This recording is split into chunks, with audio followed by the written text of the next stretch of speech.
21:49, 20:49. Don Santiago Abascal, muy buenas noches. Muy buenas noches. Mil gracias por venir. Hay que decir que esta entrevista estaba pactada desde hacía semanas, pero bueno, todo el follón de los últimos días lo hace todavía más interesante para nuestros espectadores. Me alegro. Yo no querría empezar por lo que era el motivo, que de esto hablaremos después, originario de esta entrevista, que era el encuentro de este fin de semana, sino porque lo que es la actualidad más urgente, empezando por la sorprendente exclusión de Vox de la Junta Electoral Central. Bueno, yo creo que no es sorprendente, es lo que lleva pasando en España hace mucho tiempo. Hay un asalto a las instituciones por parte del Partido Socialista y hay una especie de aceptación de brazos cruzados, o peor aún, una especie de colaboración del Partido Popular, que a pesar de que tenemos un Partido Socialista que ha mentido a los españoles, que les ha traicionado, que está hundido en corrupción hasta las cejas, pues nos encontramos a un Partido Popular que es capaz de llegar a acuerdos en el Consejo General del Poder Judicial, en el Tribunal Constitucional, con consecuencias terribles, en el Tribunal de Cuentas, en las comisiones del Parlamento, del Congreso y del Senado, y ahora en la Junta Electoral, que se han votado mutuamente a los candidatos, ¿no? Entonces a mí esto es lo que me preocupa, que se haya procedido a esta renovación sin que haya habido un mínimo de resistencia, teniendo en cuenta que estamos ante un Partido Socialista y ante un Pedro Sánchez cada vez más peligroso, que asalta las instituciones públicas y privadas.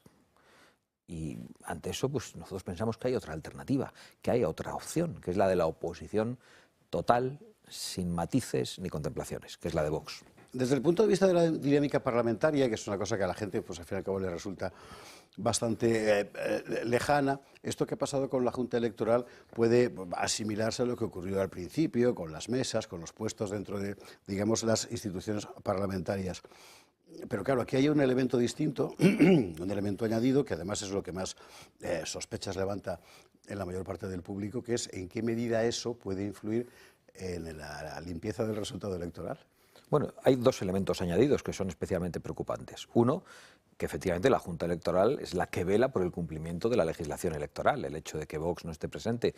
Cuando Vox es el partido que exigió que en España se volviesen a hacer los recuentos presenciales los miércoles posteriores a las elecciones, abriendo de nuevo todas las actas de todas las mesas y recontando y sumando esas actas delante de un juez. Eso se había dejado de hacer en España. Y cuando Vox llegó en el año 2014, denunció esa situación y por las elecciones andaluzas en el año 2015 empezó ese recuento y desde entonces hemos estado vigilando todos los procesos electorales y estábamos con una representación en la Junta Electoral. ¿Cuál es el otro hecho añadido que le da una especial importancia a esta decisión? Pues que la propia ley dice que la representación en la Junta Electoral tiene que ser proporcional a la representación parlamentaria y resulta que Vox se ha quedado fuera y Sumar, que es un partido que está con menos representación que Vox, se ha quedado dentro. Nosotros vamos a recurrir en amparo al Tribunal Constitucional para denunciar esta situación. Pero claro, el Tribunal Constitucional ha sido entregado por el Partido Popular al Partido Socialista y ha servido, entre otras cosas, para que sean indultados y se vayan de rositas los peores corruptos del Partido Socialista andaluz. Recurrimos porque tenemos la convicción de tener razón, pero francamente desconfiamos mucho en estos momentos de cualquier tipo de resolución del Tribunal Constitucional. 2014, hablaba usted, que ha pasado ya mucho tiempo, ¿eh? Y desde entonces, al mismo tiempo que la sociedad española ha cambiado de forma muy acelerada y determinadas divisiones políticas se han acentuado, con frecuencia hacia una polarización bastante negativa, Vox ha seguido un camino propio, singular, por el que ha pasado mucha gente que en un momento se identificó plenamente con la imagen del partido, gente que ahora no está, y donde hay gente que entra, gente que sale y gente que sale tan significada como lo que ha ocurrido estos últimos días en Castilla y León. Hay en Vox una crisis de personas, de convicciones, de ideas, de principios que se han abandonado y por eso hay gente que se va, ¿o es otra dinámica? Bueno, Vox sigue defendiendo lo mismo que defendió cuando tuvo representación parlamentaria. Las 100 medidas que nos hicieron conocidos ante todos los españoles, presentadas en Vistalegre, la Agenda España, absolutamente todos nuestros programas electorales. Vox no ha cambiado de planteamientos. Por lo tanto, nada ha cambiado. Hay un gran debate siempre en torno a qué pasa en Vox. En Vox pasa lo que en todos los partidos. Unos vienen, les damos la bienvenida, otros se van, les damos las gracias y les deseamos buena suerte. Si se van muy mal, pues no decimos nada. Y lo sorprendente no es que esto pase, porque esto pasa en todos los partidos. La política es una actividad muy compleja, que se hace con seres humanos, que somos extraordinariamente complejos. Lo sorprendente es que todo lo que pasa en Vox, cualquier salida de Vox, no dura unos días, como en el resto de los partidos, no dura un día en un titular, dura meses de debate en los medios de comunicación. ¿Y por qué es esto así? Pues yo creo que esto es así porque saben que Vox es el futuro, porque hoy se sabe que Vox es el primer partido en las franjas de edad de 18 a 25 años y también de 25 a 34 años. Y yo creo que eso tiene consecuencias, pero tampoco somos muy especiales. A todos esos colegas internacionales, muchos de los cuales nos van a acompañar este fin de semana en Madrid, les pasa lo mismo, incluso cosas peores.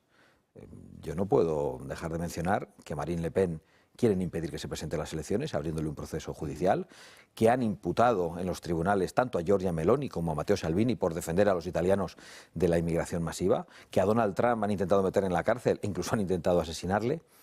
Es decir, todos aquellos que intentan hacer lo que hacemos nosotros se convierten en peligrosos para el sistema, en peligrosos para ese globalismo socialista, para esa agenda woke, para esa agenda 2030 y sus impulsores que me explicabas al principio de tu presentación. Y a nosotros nos está pasando exactamente lo mismo. Ellos preferirían un Vox domesticado, un Vox controlable, un Vox que reciba órdenes, un Vox manejable. Pero mientras yo esté de presidente de Vox, ese Vox no va a existir. Entonces, ¿qué ocurre? Que cualquier salida de Vox se magnifica cuando se olvida que la señora Ayuso cambió a todo su gobierno de una legislatura para otra, y es un debate que dura unas horas, o que el señor Feijóo cambió a todos los cabezas de lista en todas las provincias, o que Sánchez ha terminado con todos los varones del Partido Socialista. Y sin embargo, en Vox este parece el debate interminable. Pero yo creo que es un buen síntoma. Significa que perciben que Vox es el futuro, que Vox crece, y esto nos pasa con un 15% de intención de voto en las encuestas. El día que tengamos el 20% van a intentar meternos en la cárcel. Se van a inventar lo que sea, y no lo digo en broma. Y a usted, si nos defiende, también le intentará meter en la cárcel. Bueno, de eso Alternativa por Alemania han querido ilegalizarle Claro. al Bundestag. Es decir, que al final esto es un tema Y interesante. han suspendido procesos electorales, Sí, en Rumanía. porque no les gustan, y han amenazado a los alemanes con hacerlo solo porque Elon Musk ha hablado de que le gusta Alternativa por Alemania. Estamos viviendo un momento, perdona la interrupción, apasionante, pero muy peligroso. Es verdad que hace poco estábamos viviendo un momento tenebroso. La agenda global, con la dictadura climática, con la 2030 y con toda la porquería woke, avanzaba sin freno. Hoy no. Hoy hay un freno, hay una reacción mundial, una reacción internacional. Pero claro, eso tiene consecuencias. Los que estamos protagonizando esa reacción, pues nos estamos poniendo a los pies de los caballos. Yo lo asumo. Hablaba de los jóvenes y es muy interesante porque es también otro de los elementos noticiosos de los últimos días, en las encuestas que hemos conocido, los avances en diferentes lugares y también en los tramos por edad, donde efectivamente hay una proporción de voto joven que en realidad ha amanecido a la vida pública en los últimos 2, 3, 4 años, es decir, están recién llegados y que se identifican espontáneamente con Vox antes que con ningún otro partido. Desde el punto de vista de Vox, ¿por qué es? Yo creo que es porque Vox resulta auténtico, porque Vox responde a sus principales problemas, porque, entre otras cosas, Vox ha sido percibido como un partido que ha despreciado su propia sigla y que ha ligado su suerte a la idea de España. Hemos dicho desde el principio que somos solo un instrumento al servicio de España. Hemos considerado que el patriotismo era algo esencial para la actividad política y para sostener un mensaje político, porque pensamos que una nación sin patriotismo, sin amor propio, es una nación que camina con un peso muerto. Igual que una persona sin autoestima, pues tiene un problema. Y yo creo que eso a los jóvenes les gusta, pero les gusta también la claridad, la contundencia. Y los jóvenes quieren un cambio. Los jóvenes no ven el futuro, o peor aún, ven un futuro negro. No piensan en poder tener un trabajo estable. Si tienen un trabajo, no piensan que los ingresos derivados de ese trabajo les vaya a permitir acceder a una vivienda en régimen de alquiler o en régimen de propiedad, como la tuvieron sus padres y sus abuelos, y por lo tanto no sueñan en poder formar una familia y tener hijos. Creen que eso es algo que probablemente van a poder conseguir cuando ya son demasiado mayores, si es que lo consiguen. Y yo creo que esa desesperanza a la que han condenado a los jóvenes lleva a una reacción de todos estos jóvenes. Y entiendo que voten a Vox, porque Vox es el que quiere cambiar todo este régimen consecuencia del bipartidismo. Pero estoy convencido de que tarde o temprano Vox va a lograr también el apoyo de otras generaciones, de personas más mayores. De hecho, ya estamos creciendo también en las franjas de edad de mayores de 65 años, que son personas preocupadas por sus nietos. Sí, y por las pensiones. Con el famoso decreto, Vox dijo desde el principio que iba a votar que no, tampoco dio muchas explicaciones de carácter sectorial, digamos, sino que la posición había sido votaremos no a cualquier cosa que este gobierno proponga. Bueno, es que yo creo que la explicación ha querido ser muy clara. No hemos querido entrar al debate de fondo. Es que no queremos sostener a este gobierno con ningún tipo de votación. Es que creemos que es urgente utilizar las votaciones parlamentarias para tumbar este gobierno ante cualquier cosa que nos traiga el Partido Socialista. Y eso a veces es difícil, porque puede haber personas que no lo entiendan, pero yo creo que este mensaje lo están entendiendo hasta los pensionistas, que valoran mucho más el futuro de España y poder derivar a este gobierno que unos pocos euros en su cuenta a final de mes. Yo creo que las personas mayores, muchas nos estarán escuchando, son personas que están preocupadas sobre todo por el futuro de sus nietos y de sus hijos, y no tanto por ellos. Y están preocupados porque un señor como Pedro Sánchez, sin ningún tipo de escrúpulos, está al frente del poder. Y están preocupados cuando votamos a favor de Pedro Sánchez. Están preocupados cuando una abstención nuestra lleva a una victoria de Pedro Sánchez. Y eso es lo que está haciendo permanentemente el Partido Popular. Vox lo ha hecho en alguna ocasión, hemos cometido errores.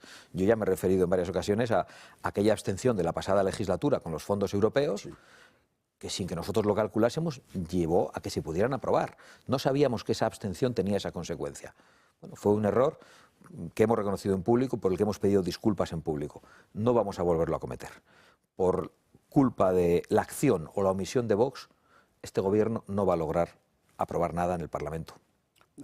¿Abandonar los gobiernos de coalición con el PP en las comunidades autónomas fue una buena idea o fue un error?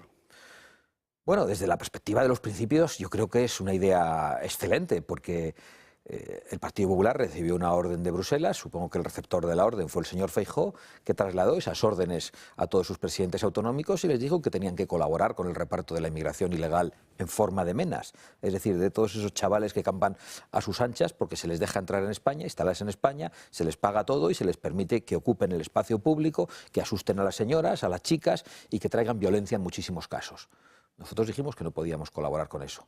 Como el Partido Popular sabía que no podíamos colaborar con eso, lo que hizo fue apretar para que tuviéramos que abandonar los gobiernos. Insisto, por una decisión que no tengo ninguna duda de que venía de Bruselas. Por lo tanto, desde el punto de vista de los principios, no es que fuera una idea excelente, es que era la única idea que podíamos tomar. Desde el punto de vista del resultado político, pues aquello fue muy criticado. Volvieron a decir por enésima vez que aquello era el certificado de defunción de Vox y que nos hundíamos. Cuando tomamos aquella decisión teníamos un 9%, un 10% de intención de voto en las encuestas. Hoy tenemos un 14, 15, 16%. Yo creo que eso significa que muchos españoles quieren ver un Vox auténtico, un Vox que defienda sus principios y un Vox que llegue su palabra hasta las últimas consecuencias, incluso teniendo que abandonar por ello los gobiernos y teniendo que decir a mucha gente, a varios vicepresidentes, a varios consejeros, a personas que estaban trabajando en las autonomías, que tenían que abandonar el puesto de trabajo y el servicio que estaban desarrollando en ese momento y en el que solo llevaban un año. Yo creo que se puede entender que ese es un hito histórico, porque creo que somos el único partido en la democracia española que ha abandonado el poder voluntariamente porque no podíamos garantizar la aplicación de nuestros principios y del pacto que teníamos con los electores. La cuestión de la inmigración fue clave, efectivamente, el reparto de menas, más por extenso la inmigración ilegal en general, y citaba usted la orden de Bruselas. Puede parecer un poco conspiranoico, pero después de todo lo que hemos conocido con el exdirector de Frontex, que denunció abiertamente que las instrucciones eran no cerrar las fronteras y que ha acabado siendo eurodiputado de Marine Le Pen, parece bastante verosímil.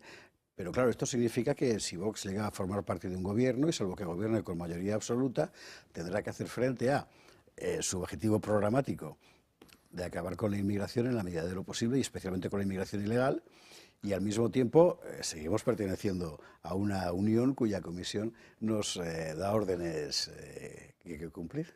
Insisto, nuestros socios en Italia, tanto la primer ministro Giorgia Meloni como el ministro de Interior, el señor Salvini, están procesados por intentar combatir la inmigración ilegal. Por lo tanto, sabemos a qué nos enfrentamos. No solo porque hay un Estado profundo en todas las naciones que quiere impedir que los gobernantes que acceden al poder puedan defender a sus pueblos, sino que también nos vamos a encontrar el problema de la Unión Europea y de esa burocracia de Bruselas. Pero cada vez son más débiles. Cada vez hay, no solo en Bruselas, que hay una mayor fuerza parlamentaria de los partidos patriotas, no solo del grupo de Patriots que yo presido en estos momentos, sino también del grupo de conservadores y reformistas, como del grupo de soberanistas. Es decir, hay muchas fuerzas que ya quieren ir en otra dirección. Y ya ha habido mayorías alternativas al pacto entre populares y socialistas. Por ejemplo, la denominada mayoría Venezuela en el Parlamento Europeo ya se ha hecho una primera votación en la que una parte del Partido Popular ha votado con todas esas fuerzas patrióticas y que, por lo tanto, se puede lanzar un mensaje de que hay otra Europa posible. Pero además, lo que nosotros creemos que hay que hacer en España es ponernos de acuerdo para que el Partido Socialista deje de gobernar y para que haya un cambio de rumbo, no para que el Partido Socialista deje de gobernar y todo se quede como está. Es algo que ya se está ensayando en otros muchos sitios. En Holanda, los socios del Partido Popular ya están pactando con nuestros socios. En Austria, más de lo mismo. En Italia está ocurriendo. Ya hubo un prepacto en Francia en las elecciones, en las últimas elecciones legislativas entre los socios del Partido Popular, que cada vez son más minoritarios, igual que en Italia, con nuestros socios en Francia. Es decir, este crecimiento es inexorable, porque además la inmigración ilegal tiene consecuencias en todos los órdenes, no solo en la inseguridad en las calles, en la identidad, en la economía, en la degradación del espacio público, en el colapso de los servicios sanitarios y de los servicios sociales, en nuestra manera de vivir, absolutamente en todo. El otro día veía un vídeo de unos youtubers residentes en España, pero islámicos, no sé si ya de nacionalidad española, explicando que la música era una cosa satánica y que en el corazón solo cabía el Corán, que no podía caber la música y el Corán. Es decir, ya empezamos a escuchar unos discursos realmente preocupantes, de unos tíos barbudos que se quitan el bigote, que van con las ropas que llevan en sus países y que nos están contando cosas que nos parecen inconcebibles. Claro, nuestra tolerancia nos lleva a ser muy, voy a decir una palabra que no sé si existe, muy invadibles, ¿no? Muy asimilables, porque dejamos que cualquier cosa se pueda decir. Y eso va a tener consecuencias letales, pero también está teniendo consecuencias positivas, alguna de ellas. Y es que hay una gran reacción de los pueblos y de las naciones de Europa frente a eso, porque no lo aceptamos. Esa reacción efectivamente se manifiesta de diferentes formas, en diferentes partidos según los países, conforme además al propio genio nacional, por así decir. Y desde el punto de vista de la descripción de Vox a unos u otros, se comentó mucho, y no siempre era fácil de entenderlo, el cambio de referente de un mundo conservador reformista que se identificaba con Giorgia Meloni a otro que se identificaba con Víctor Orbán y Marine Le Pen. ¿Existe alguna razón por la cual el mundo Meloni sea enemigo del mundo Orbán, para entendernos, por el que Vox haya pasado de uno a otro con consecuencias geopolíticas como algunos venden, etcétera? No, es una falsedad, no hay enemistad. Hoy Vox es un aliado de Fratelli y hoy Santiago Abascal es amigo de Giorgia Meloni. Es decir, hay una excelente relación entre nosotros. Mantenemos la excelente relación también con otros socios que estaban en Conservadores y Reformistas, como el ex primer ministro polaco Mateusz Morawiecki, que hoy es el presidente del grupo de los Conservadores y Reformistas del que formamos parte. Hay una decisión estratégica que yo puedo explicar perfectamente, pero sobre todo hay una voluntad por nuestra parte y por parte de muchos, no solo de colaborar, sino incluso de llegar a hacer un gran grupo europeo en el que podamos estar todos. Porque algunos tenemos la convicción de que no hay nada suficientemente importante que nos pueda separar, que es muchísimo más lo que nos une que lo que pueda separarnos. Es verdad que como consecuencia pues, de determinadas circunstancias, pues, del hecho de que Bruselas chantajea con los fondos europeos a distintas naciones, pues algunos que están en los gobiernos se ven obligados a negociar y no pueden tener quizá las posiciones que tenemos nosotros. Y nosotros lo que ofrecemos es comprensión, ningún tipo de reproche a nuestros socios, pero creemos que podemos hacer nuestra política y desplegar nuestros principios de una manera mucho más rotunda en estos momentos a través de Patriots y de los socios que están en Patriots. Pero tenemos absolutamente la mano tendida al grupo de Conservadores y Reformistas y yo espero que muy pronto no solo podamos colaborar, sino algo más. ¿Qué se siente habiendo sido el único líder español presente en la toma de posesión de Donald Trump? Pues un poco de pena, porque a mí lo que me preocupa es que España esté presidida por un tipejo que es un extremista en las relaciones internacionales y que está colocando a España en un mal lugar. Un tipejo que nos condena a los aranceles directamente. Un tipejo que genera desconfianza, que actúa mal no solo en España, sino que actúa mal en la escena internacional, que ve que en Israel padecen un ataque terrorista brutal y prácticamente al día siguiente lo que hace es reconocer el Estado palestino, con los muertos todavía calientes del ataque del 7 de octubre. que ve que Donald Trump es elegido y después de haberle insultado permanentemente y de utilizar el concepto trumpismo como insulto en sede parlamentaria, se presenta públicamente como el que va a detener el avance del trumpismo, ya cuando Trump es presidente de los Estados Unidos.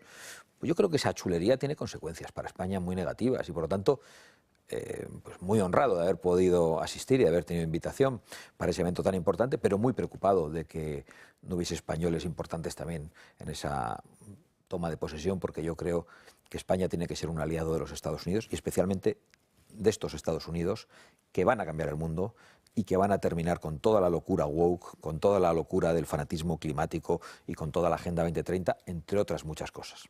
Bien, lo que pasa es que el trumpismo significa, por así decir, que el patriotismo bien entendido empieza por uno mismo, o sea, por él, y los nuestros son otros. Efectivamente, pero es que nos entendemos en esa dinámica.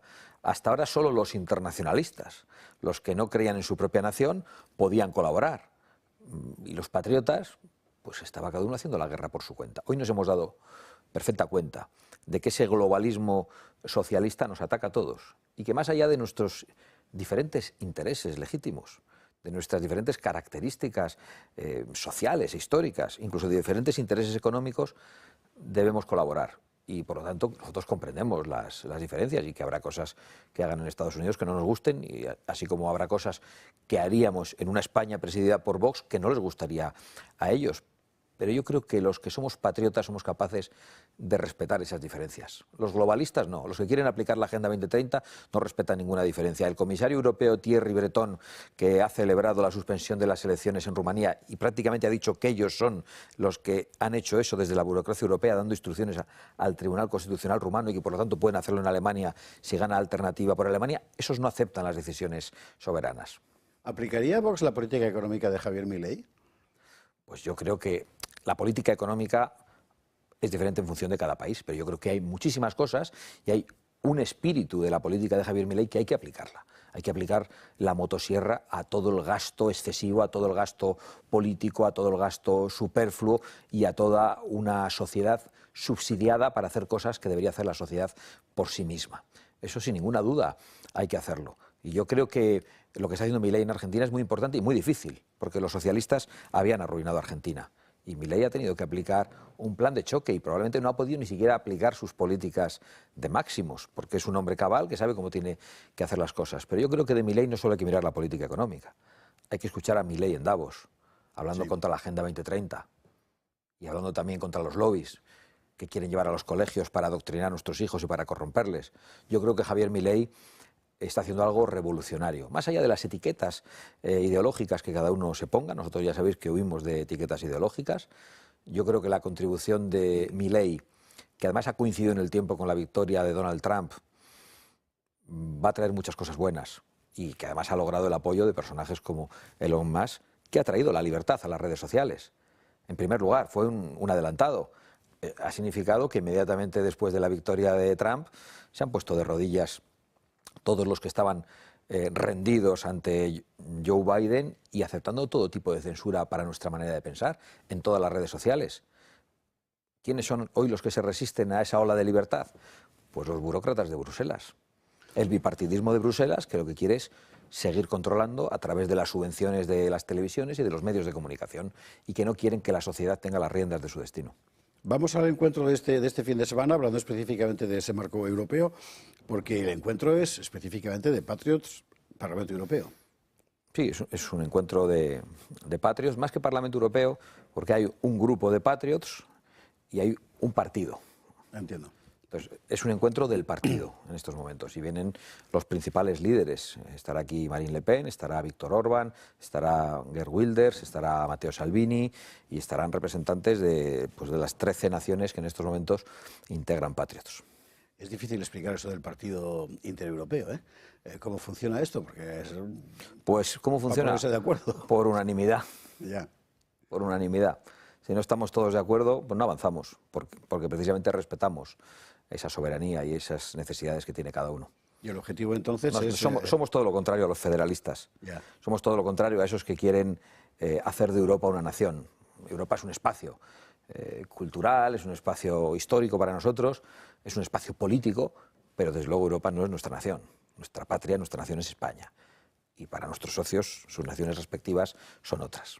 El objetivo entonces es un poco un ensayo, ¿no? Porque de lo que se trata es de hablar con una sola voz, gente desde tradiciones políticas, pertenencias nacionales e identidades culturales distintas y que tienen que llegar a un punto de acuerdo en ese marco continental que efectivamente no es nacional, solo secundariamente es identitario y que además refleja intereses concretos muy dispares de unas naciones a otras. Sin embargo, no está siendo dificultoso y de hecho es un ensayo, ya no es un ensayo, porque esto lo hemos ensayado hace mucho tiempo, llevamos trabajando varios años en estos contactos, ya nos hemos reunido en Madrid con socios internacionales. Yo ya había convocado, estando en Conservadores y Reformistas, una reunión de todos los partidos. Cierto, y ya estuvieron aquí también Marine Le Pen y Víctor Orbán en una convocatoria hecha por Vox. Es muy fácil, porque cuando les escuchamos a partidos que desconocemos, pues mira, por ejemplo, hay un partido que se llama Motorist, y decimos, ¿estos qué serán? Pensábamos que eran los ángeles del infierno, alguna cosa así, unos tipos que les gustan las motos y que han... Pero no, es el partido que defiende a los automovilistas y a los conductores y a los transportistas. El caso es que es un partido que ya tiene bastante representación en Chequia, forma parte de este grupo. Hay otro partido aún más grande, que es el que va a ganar las elecciones, que también forma parte de nuestro grupo. Es decir, hay dos partidos checos en el grupo de Patriots. Bueno, pues este partido, el de los motoristas, cuando uno le escucha hablar, dice lo mismo que Vox, pero en todos los órdenes. No solo sobre todo lo que tiene que ver con la transición verde, que parece que podía ser la cuestión de su interés, sobre la inmigración, sobre los valores tradicionales de la sociedad, sobre la defensa de las fronteras. Cuando uno les escucha, dice, están defendiendo para sus sociedades lo mismo que Vox para España. Es verdad, pues que habrá alguna cosa en la que tengamos intereses contrapuestos, probablemente en materia económica, con muchos de nuestros socios. Pero los valores son muy similares, por lo tanto, no está siendo dificultoso, está siendo realmente fácil, está saliendo rodado desde hace mucho tiempo. Y no solo aquí, sino con nuestro contacto en Hispanoamérica. Y yo estoy viendo, tanto en los viajes a Washington y en las invitaciones de la Convención Conservadora en Estados Unidos, como en viajes a Argentina, la gran identidad entre todos estos movimientos. Y me recuerdo ahora precisamente lo que dijo Milei en España, ¿no? Cuando alguien le preguntaba para intentar alejarle de Vox. Antes me preguntabas por la política económica de Milei. De una forma malintencionada alguien le decía, bueno, es que usted dice cosas, pero es que Vox no es como esto. Y Milei, después de hacer un recuerdo de nuestra amistad, de cómo nosotros apoyamos y apostamos por Javier Milei cuando era un completo desconocido, y él recordó eso, le contestó a este entrevistador, mire, la política es un juego de suma cero, y si los zurdos tienen el poder, eso significa que no lo tenemos nosotros. Por lo tanto, no me pregunte por diferencias. El socialismo es el problema, el socialismo es, bueno, lo definió de estas formas, que lo hace él de una forma tremendamente contundente. Insisto, hay una gran identidad, no solo en los movimientos patrióticos en Europa, sino con lo que está haciendo Javier Milei en Argentina y lo que está haciendo Donald Trump en Estados Unidos. Y para Vox, pues es un buen momento en el ámbito internacional, porque es verdad que nosotros fuimos aliados de Meloni cuando Meloni tenía un 4% de intención de voto, y nos dijeron que habíamos tenido aquí una loca, que qué cosas decía. Fuimos aliados de Milei cuando Milei no tenía ni siquiera representación y tenía un 1% en las encuestas.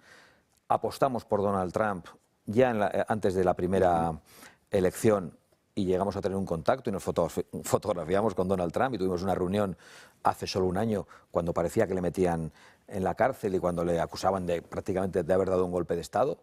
Es decir, nosotros hemos apostado por convicciones, no por cálculo político. Bueno, y a veces la apuesta a un solo número, a una sola carta, la de las convicciones, pues es premiada. Hemos tenido la fortuna de que los argentinos y los estadounidenses y los italianos han reaccionado. Una última pregunta, porque se nos come el tiempo, pero del encuentro este de patriotas hablaremos más extensamente el jueves particularmente. Pero hay una cuestión que además aquí yo personalmente he suscitado varias veces, que era sobre la credibilidad de Vox como alternativa de gobierno real en la medida en que... ¿Dónde está el programa? Aquello de las 100 carpetas, ¿te acuerdas cuando llegó Alfonso Guerra al poder? Tenemos 100, que era mentira, pero bueno, tenemos 100 carpetas para ponernos a gobernar mañana mismo.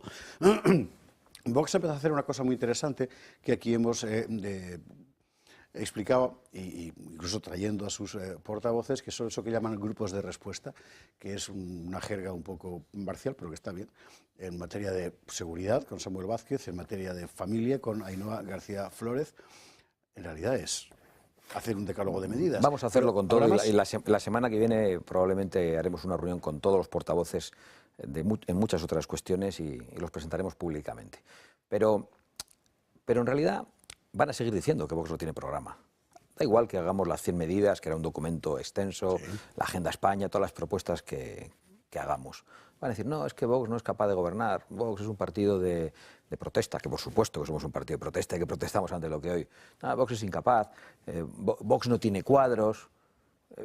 Pero esto es un poco lo mismo que con lo de las salidas, las idas y venidas en Vox. Las de otros partidos se solventan en un día, las de Vox duran un año en los medios de comunicación. La idea esta de que Vox no tiene programa o de que Vox no tiene cuadros es permanente en determinadas tertulias, en determinadas preguntas. ¿Dónde está el programa del Partido Popular? ¿Dónde están los cuadros del Partido Popular? ¿Dónde está el experto económico? Porque si va uno por la calle y le pregunta a la gente, tampoco lo sabe. Es decir, a Vox se le pone todo más difícil. Con Vox hay un nivel de exigencia superior. Y hay un nivel de exigencia superior porque Vox no es manejable. ¿Queda algo con lo que se pueda concordar con el PP? Porque la divergencia entre los dos partidos en los últimos años se ha acentuado de una forma muy notoria. Bueno, yo creo que podemos concordar en una cosa, y es en que hay que echar a Sánchez. Luego, ellos igual solo quieren echar a Sánchez para sentarse en su sillón, nosotros queremos echar a Sánchez para cambiar todas sus políticas, pero nos podemos poner de acuerdo en echar a Sánchez. Y luego ya veremos qué votan los españoles y trataremos de dar una alternativa y de llegar a un acuerdo. Ya veremos a quién le votan más, a quién le votan menos y cuáles son las proporciones del apoyo popular para cada uno. Pero tenemos muy claro que hay que echar a Sánchez. Creo que el Partido Popular también. El problema es que no lo demuestra, porque llega a acuerdos con el Partido Socialista en todo, en Madrid y en Bruselas. Pero bueno, vamos a creernos que también quieren echarle, porque lo dicen, ¿no? Pues en eso estamos de acuerdo. Santiago Abascal, muchísimas gracias. Antes de irse, vamos a dar un regalo. Muchísimas gracias. Siempre que se viene aquí, toca regalo. La última novela, sobre la batalla de Clavijo. Muchas gracias. Que además aparece Santiago, hombre, con lo cual claro, con más razón. Santiago Abascal, gracias mil. Un placer. ¡Zurdos, hijos de puta, tiemblen! ¡La libertad avanza! ¡Viva la libertad, carajo!